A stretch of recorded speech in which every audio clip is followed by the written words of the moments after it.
Hi, this is James of Megalife21, the hardest hitting internet talk radio station on the planet, and I am here live and in color at the Newsletter Censored Research Center in northeastern New Jersey. It is a very mild Saturday, winter of 2010. You know, it is February. Anybody know the date? Let's see, 50, 60, 70, 18, 19, I think it's the 20th. 20th. 20th? Whatever. There's a calendar. February 20th, 2010. Jesus, it's so hard to get... 20th. Alright, it's the 20th. A notch. Took long enough. Shit, I think I'm getting stubble. Stubble grew already. It took so long. I don't have my glasses on. Anyway, that was my longtime partner, the Reverend Dr. William J. Eisenman, and I'm also here with the personal assistant to the Wizard Azibuko, Esmeralda. She's in her office now. How's everybody doing? Fine. All right, good. Now, I'm not smiling. well, I'm smiling because what You said you weren't smiling before. I'm smiling now, but I'm in a way I'm annoyed, but I'm still smiling because the subject I'm going to talk about is something I could speak for a lot of Americans also, possibly. I'm sick and tired of hearing constantly bombardment in the news media about Mr. Tiger Woods' apology speech. Now, I want to start off by saying it's a mistake for Tiger Woods to go on worldwide TV or national TV, well, the whole world, because the whole international news media is talking about it, showing his video. It was a mistake for him to do this because they're going to be all over him more now than ever. They'll be ridiculing him. Comedians will be cracking jokes. You'll hear it, I'm sure. David Letterman and all the others, they'll be making jokes about it, and you know, it's unnecessary. Why did he do this? Especially in front of his mother and in front of the world. Why did he do this? You know what, Tiger Woods? You do not owe your fans, the world, society, an explanation for what took place in your private life. What happened with the infidelity and the many girlfriends, the many gumaras on the side, so to speak, and plus the prostitutes with the madams. All this that happened is strictly, by rights, strictly between you and your wife. This is private, personal, family business. Now, granted, people that are celebrities, people that are famous, whether it be TV, motion pictures, or sports icons, they're under a microscope. Paparazzis follow them around. I'm sure paparazzis drove Tiger Woods' wife and children crazy. I mean, I'm sure they were like piranha fish. And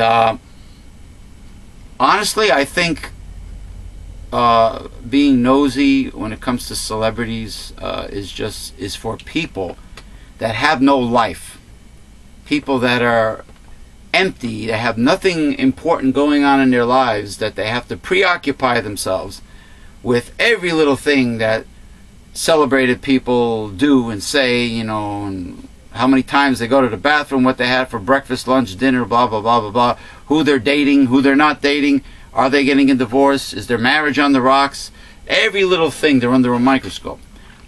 But in reality, and I was discussing it with my co-worker, little Jimmy Pesto, last night, Tiger Woods doesn't owe anybody any explanation, but he felt the need to get in front of a camera and in a very sad puppy dog look on his face, very, you know, namby-pamby, mealy-mouthed little way he was talking. I'm so sorry. I'm so sorry. I'm sorry. But listen, people love Tiger Woods because of his way above average, outstanding ability to play golf. Talent. He's a professional athlete. He does it very well, possibly better than almost anyone else in the world. He's a famous golfer. tournament golfer. He's a legend in golf. I believe he's probably, I think he's something like 2 championships less than Jack Nicklaus. Jack Nicklaus, who's a big icon, tied with the greatest golfer of all time. He's up there. I mean, he's young yet. He's a young guy. Many years to go. He's he's half black and half Thai. Yeah. Half Asian, Thailand, I think. But the point is this: he doesn't owe the world an explanation. You know, people talk in the media about, you know, oh, I think Tiger Woods his apology speech was not sincere. It didn't sound sincere. Hey, man, he doesn't owe you any explanation. Get a life. It wasn't sincere. First of all, they mentioned the kids lost their role model to look up. But let me tell you something. The kids, their role model should be their fathers, not Tiger Woods. Tiger Woods is not their father. They should look to their own male role models in their immediate family to be role models, not some sports icon that they don't even know, these kids. You, Tiger Woods, you don't owe the fans or the kids growing up that love golf, you don't owe them any explanation. It's like Bill Clinton and Monica Lewinsky. His private life is between Bill Clinton and his wife Hillary. It's private, personal, family business. It does not reflect his ability to be president of the United States. It does not reflect his job performance, which is what Americans should have looked at. But oh no, the right-wing puritanical nuts in this country, the fanatics, somebody who's famous and very talented has to be an icon. They have to be a role model to all of us. They have to be pure. They have this puritanical ideal of what these celebrities should be.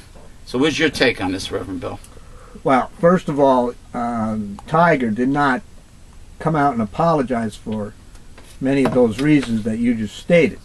He's in rehabilitation. He's in therapy. Thus, he had to go out. You know how... You mean talking about sex addict? Yes. He's in sex addiction? Addiction therapy. So, you know, like when you're an alcoholic... Excuse me. And you have to, like you'll go under AAA and they'll ask you to apologize to people that you've done wrongs to in your life and stuff like that. So that's what that was about. In other words, he's doing that to begin a new beginning. So it's not because, you know, he's guilty or something like that. It's just that's going to give him a clean slate. And now from now on, he goes on and he begins his life, and starts it all over. Right. It still has nothing to do with his ability to play golf. No. Well, none of that had anything to do with that. Which is what he's famous for, by the way. I wonder with sex addiction... He said very clearly what the problem was. Yes. Like all elites, they get to this elite portion of life and they believe and think that they can do anything they want. And it's okay. He still doesn't owe the society an explanation for a personal, private matter. It has no bearing on his ability to play golf. Yes, but I said, as far as his rehabilitation is concerned, he has to do that. You know, I wonder with sex addiction, with their workshops, whatever, their group therapy, I wonder if there's mixed company. I wonder if they lose control and have one big orgy or something. You know. Hey! Well, you know, I assume there might be male and female. But they're in there for therapy. They're in there for solving their problem, not making it worse. Yeah, but isn't it too much temptation to have mixed company in a sex addiction? It's a very serious problem.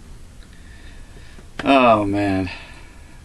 All right. Well, it's similar to... There is some similarity to other people. Could be a movie star. I mentioned Bill Clinton, Monica Lewinsky. They're famous for what they do, and their personal life should be left out of it. It's also, as Merelda was telling me, we were talking about corporate, the office. If you're on your break, and you're on your lunch break, you're off the clock, supposedly. If you go check your email, you go on Yahoo or MSN, Hotmail, and you start instant messaging a friend, and it happens to be maybe a little risque, and the company says, "Oh, we have, from what I understand, you're talking risque where you can't do that." Hey, you're off the clock. It's like, Are you using their computer? yes, but you're on a different server. You might be on Yahoo, but you're off the clock. All right, we got to take a break.